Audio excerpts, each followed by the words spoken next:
Bears' latest podcast, episode 129. I'm your host, Colton St. Vincent. Underdog Fantasy is the reason that we are here. What are you going to do? You're going to pull out your phone. You're going to scan this here. Boop, boop. You're going to scan.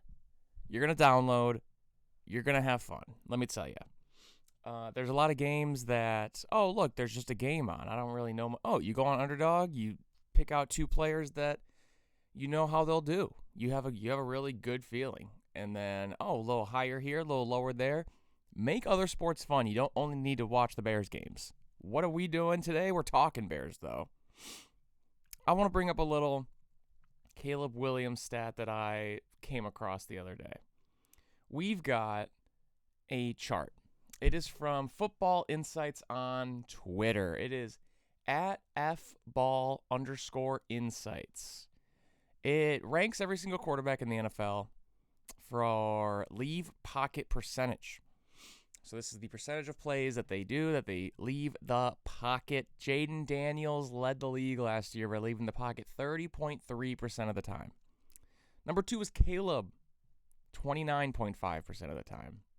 So there's two other stats that really got me going here, really caught my attention. Number 1, Jaden Daniels threw the ball 36% of the time that he left the pocket.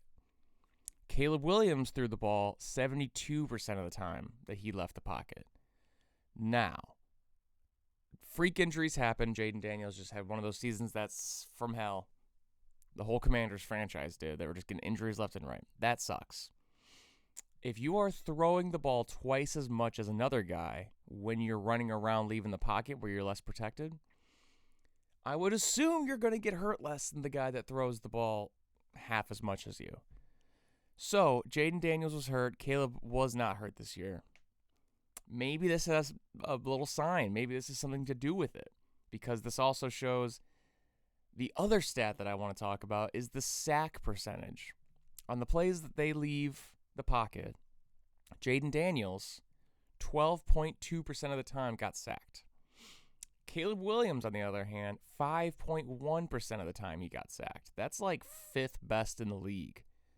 It's only behind like Jordan Love, Matthew Stafford, Bo Nix. That might be it for this very quick review here. So, going into season 2, one of Caleb's biggest things was he just took constant sacks. And I think this stat shows, he learned. He doesn't want to get hit as much as he did last year. He got hit a record amount. So, second most out of any quarterback in the NFL, threw the ball 72% of those times and only got sacked 5% of those times. So, to me, that's progress. That's tangible progress. That isn't stats. That isn't passing yards, breaking 4,000, getting to a certain point. That's just actual habits or new things happening for Caleb that shows that he is progressing. So, great stat. Great stat for Caleb. Great stat for Bears fans. Someone who's not a Bears fan, let me tell you. ESPN released a top 100 real NFL MVP candidates for 2025. Seth Walder, sports writer, ESPN. This guy put 100 people that he thought were the 100 most valuable players in the season, and Caleb Williams is not on it. Now, I don't think Caleb should be an MVP. I don't even think he should be in like an MVP conversation. I don't think he should be in the top whatever percent. The dude's not in the top 100 on this list. Let me toss out some names for people that Seth Walder put on his top 100 NFL MVP candidates for the 2025 season. All right, let's just toss out some random names.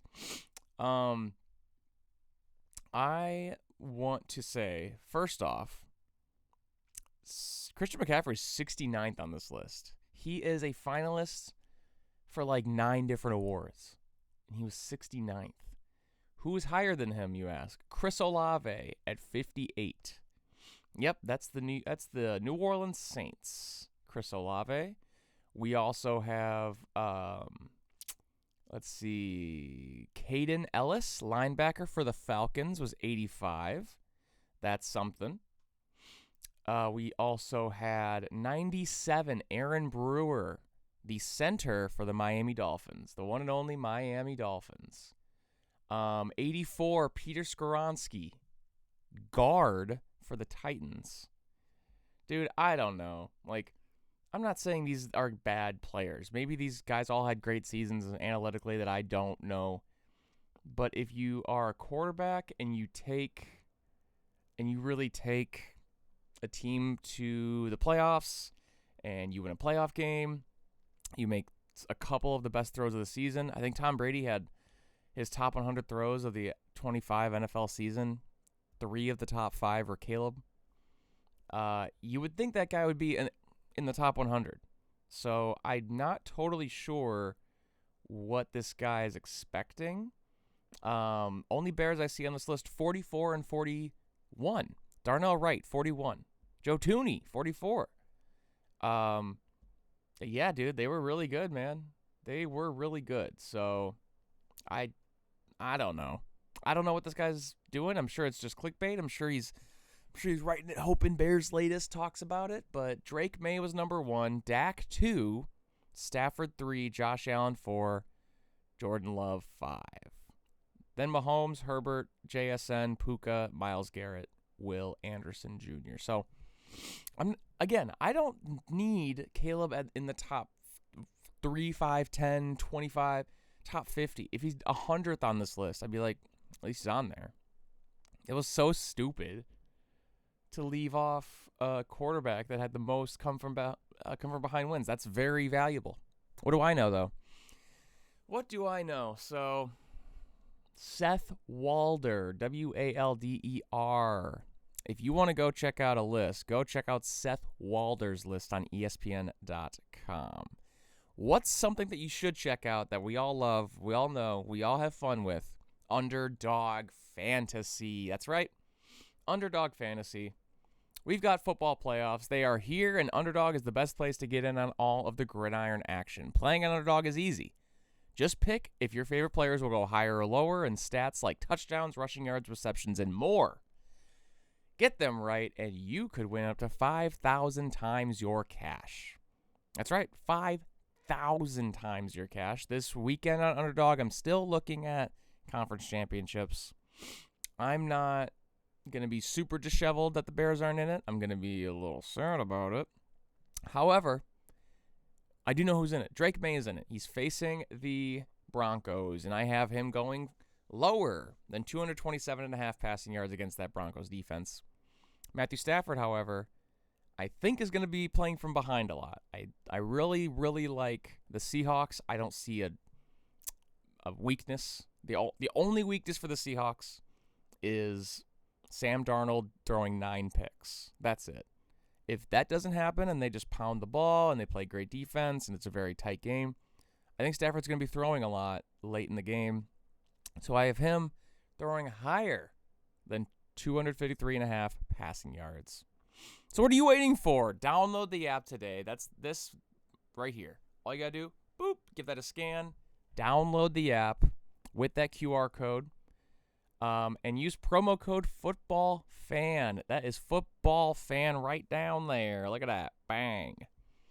And you can get $75 in bonus entries when you play your first $5. That's promo code FOOTBALLFAN. Underdog, make picks, win money. Underdog. Must be 18 plus. 19 plus in Alabama and Nebraska. 19 plus in Colorado for some games. 21 plus in Arizona, Massachusetts, and Virginia. And present in a state where Underdog Fantasy operates. Terms apply. See assets.underdogfantasy.com/play and get terms DFSTML for details. Offer not valid in Maryland, Michigan, New Jersey, New York, Ohio, and Pennsylvania. Concerned with your play? Call 1-800-GAMBLER or visit www.ncpgambling.org. In New York, call the 24/7 helpline at 1-877-8 or text HOMI 467-369. Ben Johnson, finalist for Coach of the Year. There's 5 names released as a finalist for the NFL Coach of the Year award, and Ben Johnson's on it. So we've got Mike Vrabel from the Patriots, Seahawks Mike McDonald, Jaguars Liam Cohen, and Niners Kyle Shanahan. Who gets my vote? Ben Johnson gets my vote. Completely turned around a franchise. that has been a loser franchise for so long. Yeah, they find a nut once in a while. That's what blind squirrels do. However, we are not a blind nut. We are not a blind squirrel anymore, or a blind nut. We are an actual franchise that has a plan, that's going to work hard for it, and Ben Johnson just knows what he knows what he knows. He knows what he likes. This is the kind of stuff that I think completely changes franchises for the long haul, and that's what a good coach does. Ben Johnson does not have my vote. If I cannot vote for my own guy, I think personally this is an easy vote. Kyle Shanahan had a hell of a season. Didn't have a starting quarterback who's like the top 5 highest paid quarterback in the NFL. Didn't have his best defensive player, his second best defensive player, 2 guys that are like legitimately top 5 defensive players in all of the NFL. Brandon Ayuk had this huge saga. He sat out training camp. He did this, he did that.